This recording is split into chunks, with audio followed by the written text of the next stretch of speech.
Bonjour. Co-développement. Vous avez sûrement vu ce mot passer dans différents articles qui concernent la gestion des ressources humaines ou vous avez peut-être même déjà été invité à participer à des séances de co-développement. Mais qu'est-ce que c'est exactement le co-développement? Comment ça fonctionne? Qui peut organiser des séances de co-développement?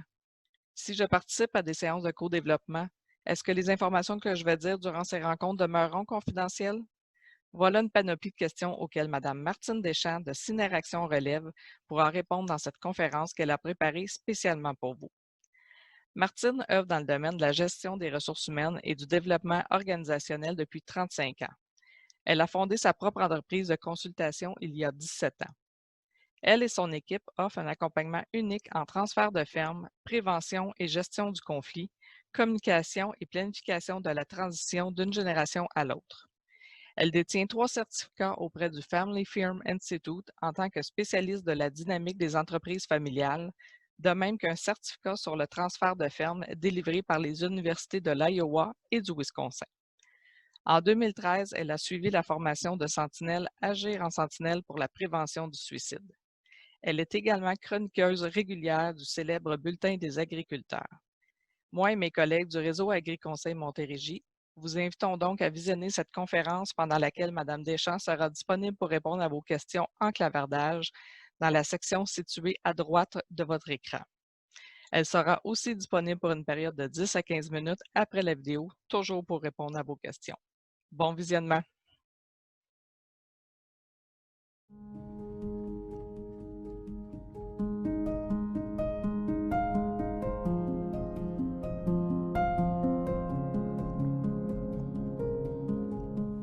Bonjour, je suis Martine Deschamps, je suis conseillère en transfert de ferme et en développement organisationnel.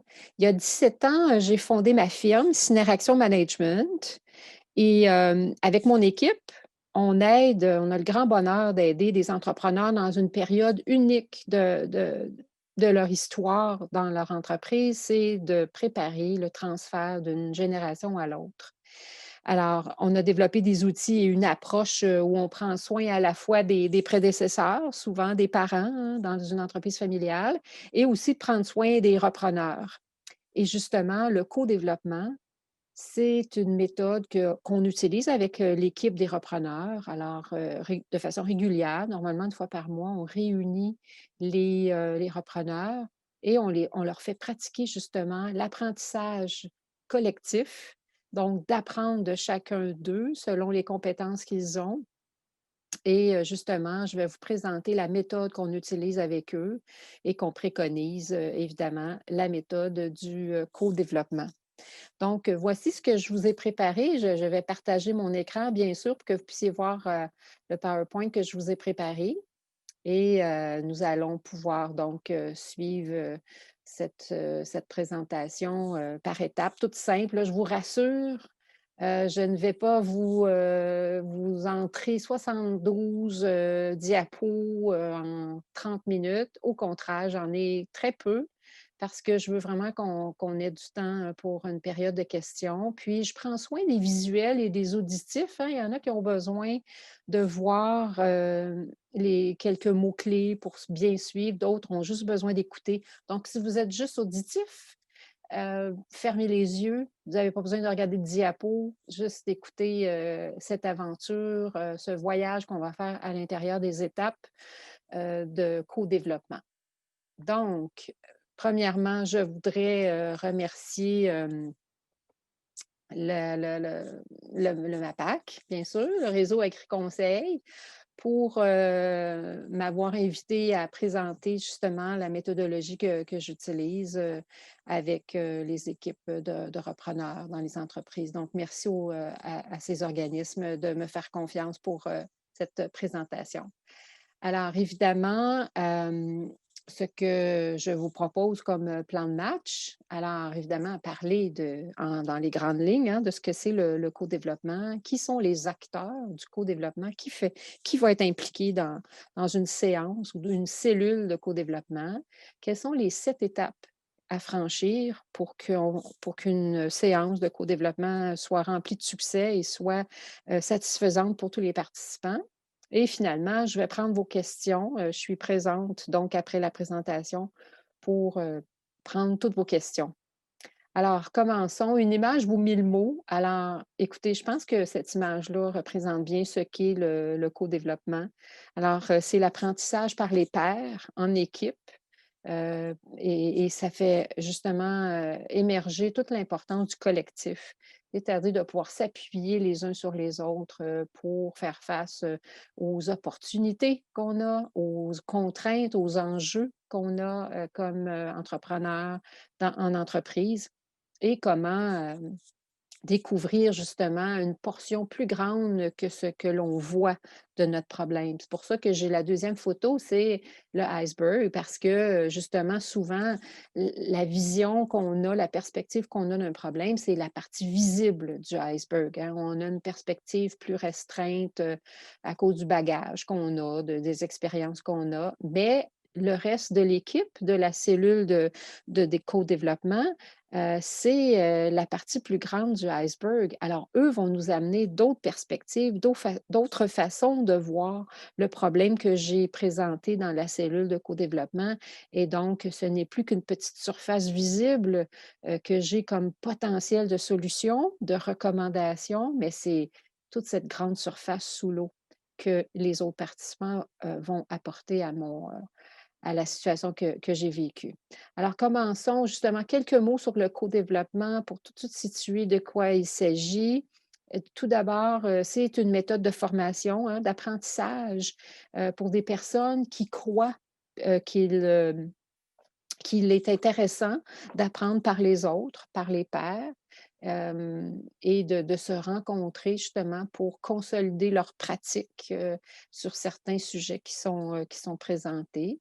Euh, c'est à la fois le co-développement une réflexion individuelle, parce qu'il y a un individu qui présente sa problématique ou son cas par séance de co-développement, mais ça devient collectif. Donc, c'est toute une équipe qui participe après la présentation de la personne avec l'état de la situation et sa problématique. C'est toute une équipe qui se met en action pour justement amener une forme de consultation très structurée, pas trop structurée, mais tout de même structurée. Il y a des étapes à suivre. Et évidemment, ça aide la personne qui présente, mais aussi les participants à avoir d'autres perspectives et d'apprendre, bien sûr. Le co-développement aussi, hein, c'est important de réaliser qu'une attention particulière va être donnée au cours d'une séance de co-développement à la clarification du problème qui nous est présenté, parce qu'on peut avoir 6 participants et on va avoir 6 définitions d'un même problème.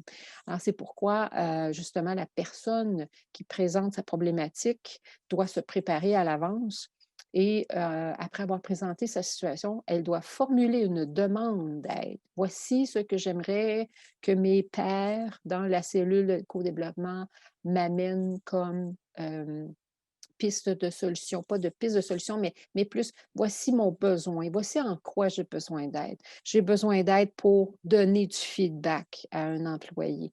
Donc, c'est là que la demande devient très claire, où j'ai besoin d'aide par rapport à la régie du troupeau, donc dans un phénomène bien particulier. C'est sûr que les gens qui se rassemblent, normalement, ont des choses en commun, ils peuvent s'entraider, ils ne sont pas d'horizons trop disparates, trop différents pour justement pouvoir apprendre de chacun. Alors, donc, il y aura une place importante aux questions d'éclaircissement des aidants ou les conseillers, parce que les autres participants qui écoutent la personne qui décrit sa problématique deviennent des conseillers pour cette personne-là, des aidants. Donc, ils vont devoir avoir une écoute active et complète et écouter veut aussi dire poser des questions d'éclaircissement et évidemment, essentiellement, proposer des pistes de solutions qui sont collées aux besoins que l'individu a présentés. Finalement, le co-développement, il faut réaliser que c'est aider, c'est synonyme d'aide, d'entraide, du collectif. l'aider en comprenant bien ce qu'elle présente. Il faut que l'individu soit clair dans sa demande, soit clair dans la problématique qu'elle présente. On va l'interroger, comme on le voyait tantôt, puis on va même respectueusement parfois remettre en question sa vision ou les actions qu'elle prévoit entreprendre, parce que c'est permis, hein, parce que le co-développement, c'est fait dans la bienveillance, le partage, le respect et bien sûr la confidentialité.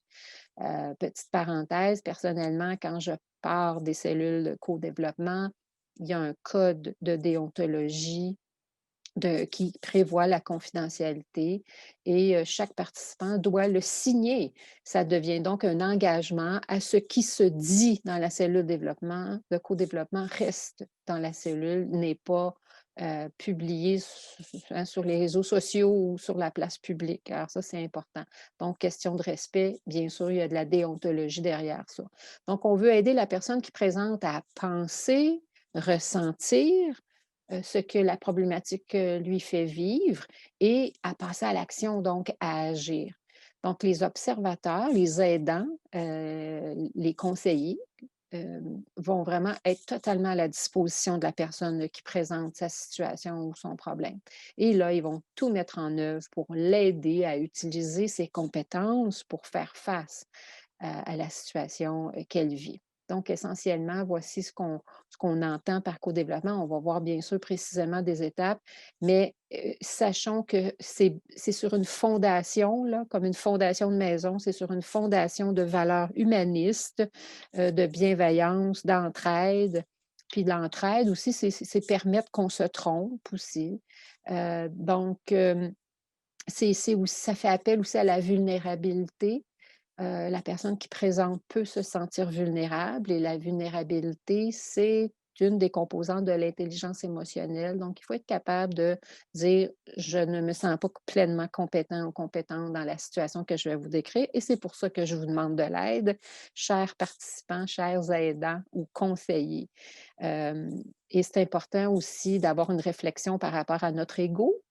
Quand on fait partie d'une cellule de co-développement et qu'on présente un dossier, il faut justement l'ego, hein, ne pas en avoir assez, c'est un problème, et en avoir trop, c'est aussi un problème. Alors, trop, c'est comme pas assez. Mais c'est important de se dire, est-ce que je suis capable de me montrer vulnérable, de mettre de côté mon ego, hein, de la mettre dans le corridor et de le mettre dans le corridor, et évidemment, d'être en mesure de se laisser pleinement aller à voir ce qui est plus faible chez nous. Alors, c'est important parce que c'est aussi là où on apprend. C'est quand on vient dans une zone d'inconfort qu'on apprend. Alors, c'est important comme posture. Alors, qui est impliqué quand on fait une séance de co-développement où on dit: «Je veux faire partie d'une cellule de co-développement»? Qui y aura-t-il à l'intérieur de cette cellule-là? Donc, on a 3 acteurs. Essentiellement, on va avoir un animateur ou animatrice expérimenté, et si cet animateur ou animatrice-là réalise que, le co-développement, c'est nouveau pour, ses participants, elle va ou il va donc s'assurer de les faire pratiquer avant une vraie séance. Donc souvent, moi, je vais faire une rencontre préparatoire. Alors, il y aura un cas fictif qui sera présenté et je fais pratiquer les gens autour des étapes que nous allons voir dans quelques minutes. Alors, l'animatrice expérimentée va s'assurer de garder le temps, va s'assurer que le respect est maintenu entre les personnes, pourrait avoir à rappeler à l'ordre, par exemple, toujours dans la bienveillance, hein, évidemment, et constructivement. Alors, c'est un rôle extrêmement gratifiant que j'aime beaucoup jouer dans les cellules de co-développement. Bien sûr, il y a l'aider, la personne qui accepte de présenter une situation, un problème, un cas, qui l'empêche de dormir, ou un cas, où la personne dit: «Je sens que je ne vois pas complètement le iceberg là, donc toutes les opportunités ou les possibilités dans mon dossier. J'aurais comme besoin d'avoir l'éclairage des autres».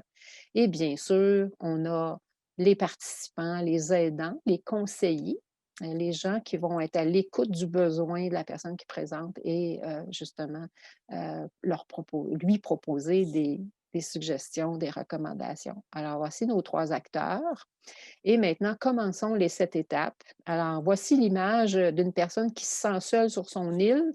Souvent, la personne qui veut présenter une problématique, c'est ce qu'elle ressent. Quand on voit cette image-là, elle se sent seule avec son problème et elle a donc l'ouverture de se mettre à risque, de présenter sa vulnérabilité ou son incompétence ou son besoin d'apprendre sur ce qu'elle vit comme situation. Mais on ne reste pas seul longtemps. Le co-développement, c'est du collectif. Donc, voici une méthode en 7 étapes et on va voir ces étapes-là un petit peu plus en profondeur dans quelques minutes. Mais juste rapidement, ce qui est important de comprendre, c'est qu'à la première étape qui se passe avant la séance de co-développement, c'est qu'il y a une personne qui décide de présenter son cas ou sa problématique et qui va se préparer. Ça ne s'improvise pas, une séance de co-développement. On sait à l'avance qui va présenter et l'animatrice va évidemment, l'animateur, aider la personne à se préparer. Moi, personnellement, j'ai conçu une fiche qui aide l'individu à mettre au clair quels sont les mots qu'elle veut utiliser pour présenter sa problématique, quelles sont les émotions qui l'habitent quand elle écrit ça. Donc, il y a une préparation qui est importante. Bien sûr, en deuxième étape, c'est l'exposé de la problématique ou du sujet là, que la personne a choisi de présenter, la personne qui est l'aidée, qui reçoit justement de l'aide. Ensuite, pendant son exposé, hein, les participants, les autres participants ne l'interrompent pas, ne posent aucune question. C'est à l'étape 3 où là, les aidants ou les conseillers au sein du groupe, de la cellule, vont poser des questions d'éclaircissement. Et quand on pose des questions pour mieux comprendre, on est en écoute active. L'écoute, c'est pas juste de rester en silence, c'est d'écouter. L'écoute active, c'est aussi poser des questions d'éclaircissement. Donc, il faut être totalement présent à ce qui est exposé à l'étape 2 pour pouvoir poser des questions pertinentes à l'étape 3.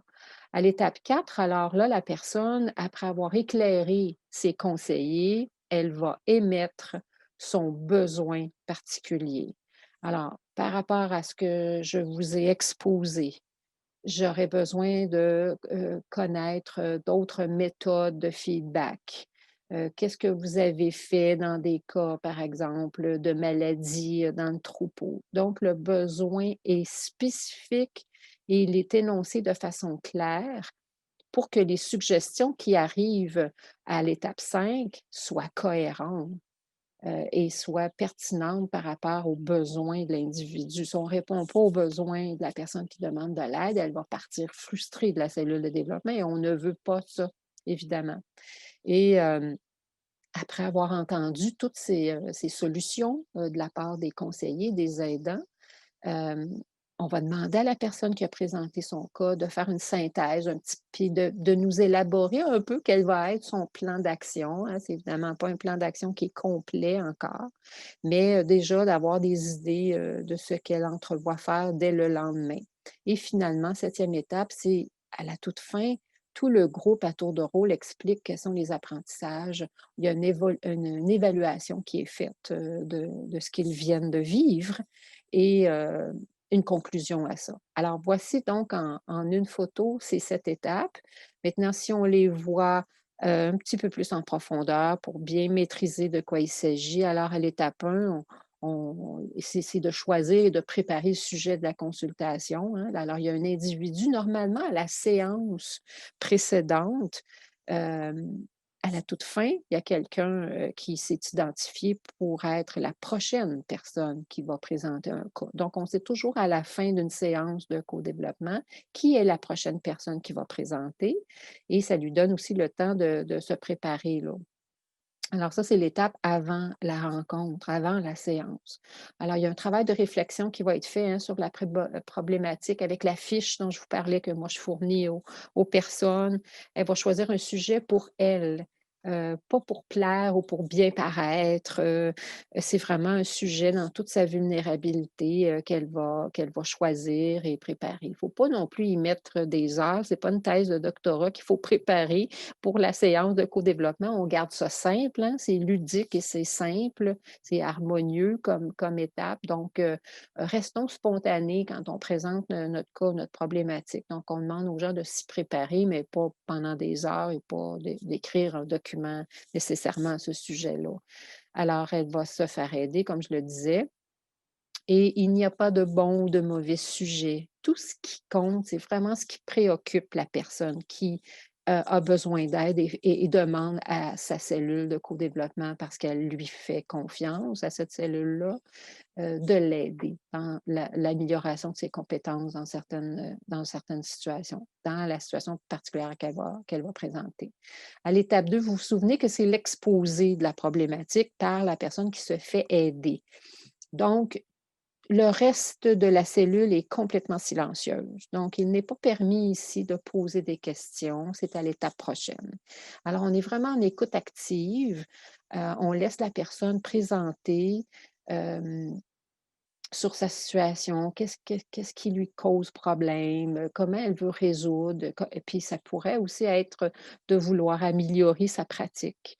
Euh, alors, c'est important aussi de réaliser qu'on ne peut pas séparer la personne de la situation qu'elle vit et on ne peut pas séparer la situation de la personne.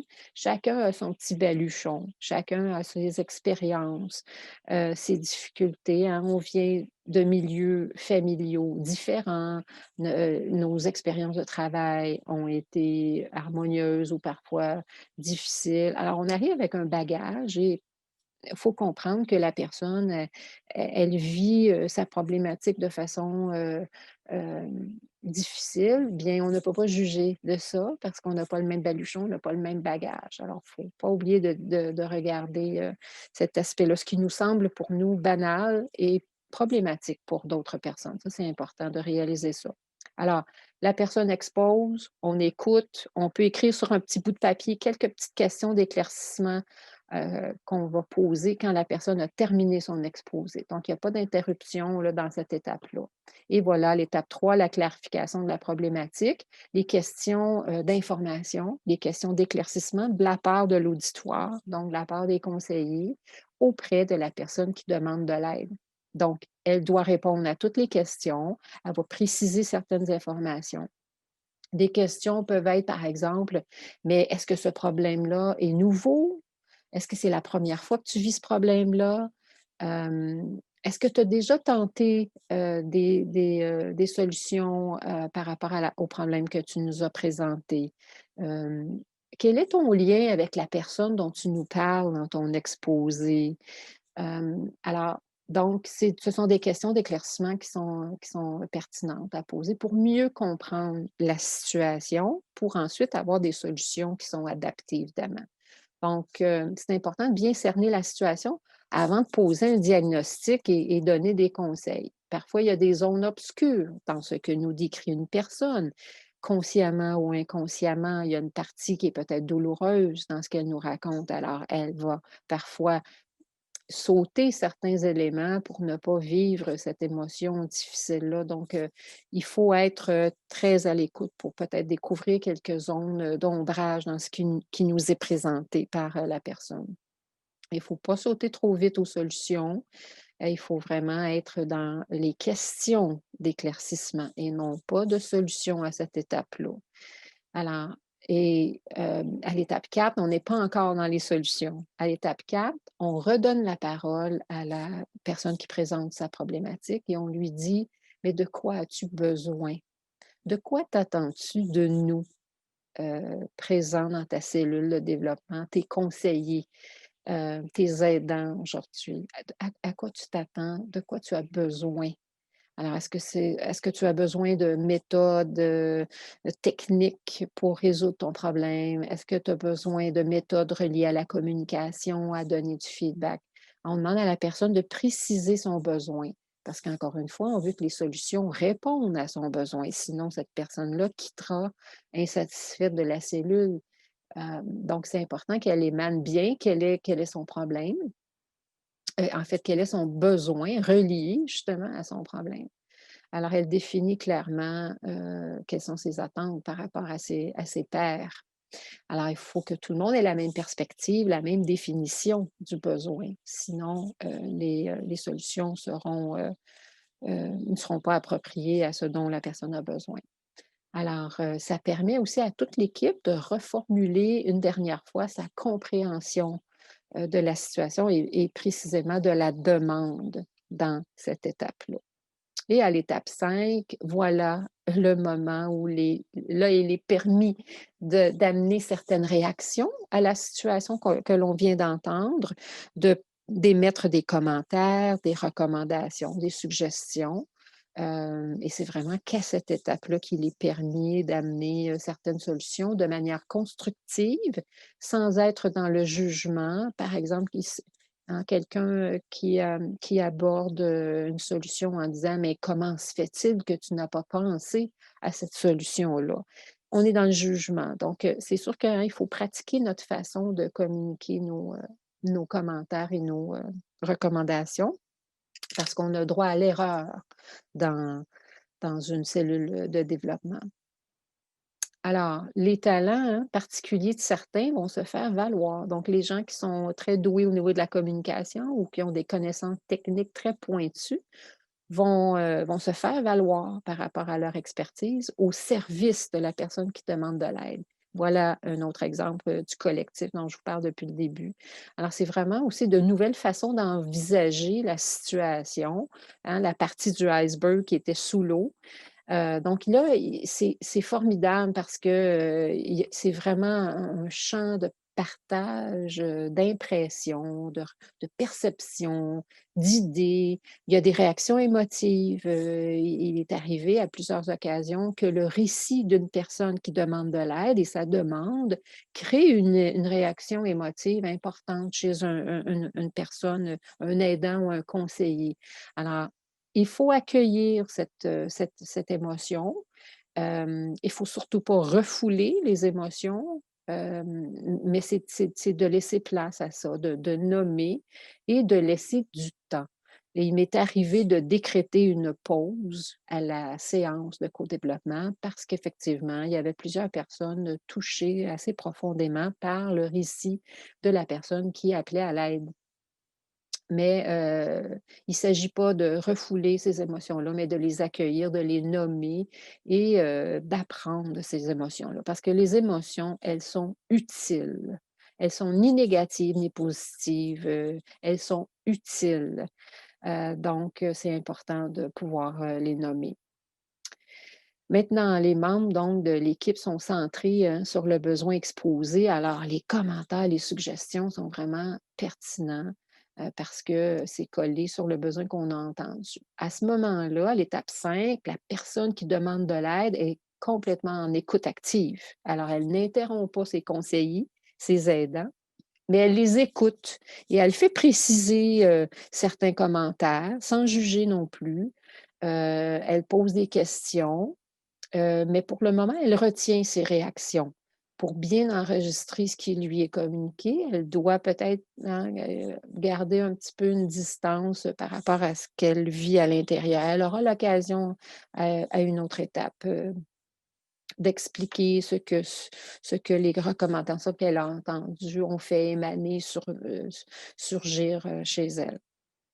Et finalement, l'étape 6, l'avant-dernière étape, c'est là où, hem après toutes ces recommandations, tout ce partage de savoir, d'apprentissage, on demande à la personne, et souvent, là aussi, c'est, propice à une pause, hein, je décrète une pause souvent à la fin de l'étape 5 pour qu'au retour, la personne ait quand même pu bouger un peu, se lever, parler avec d'autres et arriver à faire une synthèse de ce qu'elle a entendu. Alors, elle fait un tri un peu dans ce qu'elle a entendu. Il y en a pour qui c'est facile de faire ça, pour d'autres, c'est plus difficile. Donc, souvent, je vais recommander de prendre un papier, un crayon, puis qu'ils puissent avoir quelques minutes pour écrire ce qui ressort de ce qu'ils viennent d'entendre pour après ça pouvoir plus facilement le partager. Donc, on lui demande d'intégrer, hein, tout ce qu'elle a entendu, puis à réagir à ce qu'elle a entendu. Donc, c'est la synthèse de ce qui s'est passé, dans les étapes précédentes. Et on sait bien que cette synthèse-là, on ne cherche pas la perfection. On sait qu'elle va se poursuivre dans les prochains jours, cette synthèse-là. Donc, on demande à la personne tout simplement de nommer ce qui est là et comment elle voit une possibilité de début de plan d'action. C'est intéressant, souvent les gens vont partir avec déjà un plan d'action de ce qu'ils ont entendu, hein. Ils ont déjà quelques éléments. Ah oui, ça c'est une bonne idée, j'avais pas pensé d'aborder le problème de cet angle, sous cet angle-là. Donc, plan d'action qui va déjà commencer à se réaliser et on va normalement à la séance suivante, hein, on va demander à la personne, de nous dire qu'est-ce qu'elle a fait de ce plan d'action-là. Et je pense que par respect pour tous ceux qui ont partagé des solutions, je pense qu'il faut se mettre en action, après la séance de co-développement pour être capable justement de nommer, quelles sont les étapes qui ont été franchies, comment ça a été implanté concrètement, là, après la cellule de co-développement. La dernière étape, l'étape 7, c'est l'évaluation des apprentissages et la conclusion. Je repars avec quoi? Moi, bien souvent, hein, je vais commencer par la personne qui a exposé. Alors, là, elle nous parle plus de son plan d'action. Là, c'est vraiment l'individu qui nous parle et qui nous dit: «Mais tu repars à la maison comment?» Dans quel état? Est-ce que tu te sens bien? Est-ce que tu te sens encore plus troublé que lorsque tu as commencé à exposer ta problématique? Donc, on demande à la personne comment elle repart, avec quoi elle repart. Et les autres personnes, évidemment, vont partager aussi avec quoi ils repartent. Il y a un partage des apprentissages aussi en tour de table qui sont, qui est très intéressant à écouter. Les gens, parfois, ont développé, des réflexes, des apprentissages différents, d'une personne à l'autre. Alors ça, c'est intéressant à entendre aussi. C'est vraiment ce que j'appelle le mode gratitude. L'étape 7, le synonyme, c'est gratitude. Souvent, je vais entendre, des personnes qui ont exposé la personne qui a exposé la situation est en mode gratitude, mais bien souvent, ça s'extensionne à ceux qui ont écouté les solutions des autres. Donc, la gratitude est assez généralisée, parmi, tous les membres de la cellule et on peut même avoir un participant, hein, qui n'a pas partagé de solution nécessairement parce qu'il faut se rappeler que le co-développement, c'est une activité qui est volontaire. Alors, on ne va pas en co-développement parce qu'on est obligé par quelqu'un ou on se sent obligé d'être là. C'est une activité volontaire et il se pourrait dans une séance que je n'ai pas de solution. Alors, j'en invente pas pour sembler intéressant ou intéressante. Si je n'ai pas de solution, je suis en mode écoute, j'apprends de ce que j'entends, mais j'en ai pas de solution à émettre à l'individu et c'est OK. Donc, c'est important de connaître aussi cette posture-là. Et finalement, il y a une évaluation, hein, du fonctionnement qui est fait. Puis ça permet justement de raffiner la méthode de co-développement. Donc, les gens vont dire, écoute, je trouve que cette étape-là est allée trop vite ou ça, c'est pas allé assez vite.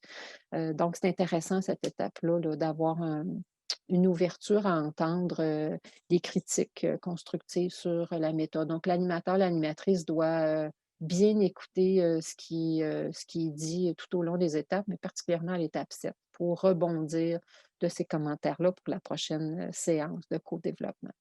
Alors, voici donc ces 7 étapes. Je veux juste vous rappeler que, évidemment, hein, ces entretiens sont confidentiels. Les cellules de co-développement, ce sont des espaces sécuritaires.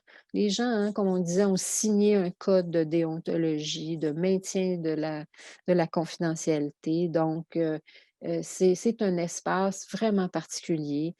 Le co-développement ne sert pas non plus qu'à résoudre des problèmes. C'est vraiment un espace d'apprentissage, de développement. Et en ce moment, avec à l'époque où on on est en situation de confinement, d'isolement, le co-développement peut tout simplement servir à briser l'isolement Donc, on n'est pas obligé de faire une cellule de co-développement pour nécessairement être en apprentissage. On pourrait annoncer que la prochaine cellule, ce sera d'échanger entre nous pour briser l'isolement. Ce qui est important aussi de réaliser, c'est que ce n'est pas un cercle de soutien, une cellule de co-développement, hein. Il y a le développement, le partage qui est derrière c'est la fondation du co-développement. Donc, il ne faut pas penser non plus que c'est un cercle de soutien.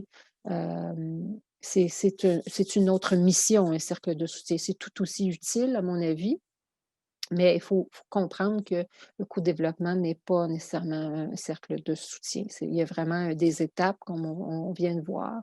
Il y a une problématique qui est soulevée et on a un collectif qui vient aider une personne qui a besoin d'aide. Donc, ce n'est pas tous les membres qui vont partager une problématique. Comme dans un cercle de soutien, normalement, tous les participants vont à leur tour parler d'un problème qu'ils ont. Alors, voilà où c'est différent, là, vraiment, du co-développement. Alors, voilà ce que je vous avais partagé. Donc, je suis disponible pour entendre vos questions et bien sûr y répondre.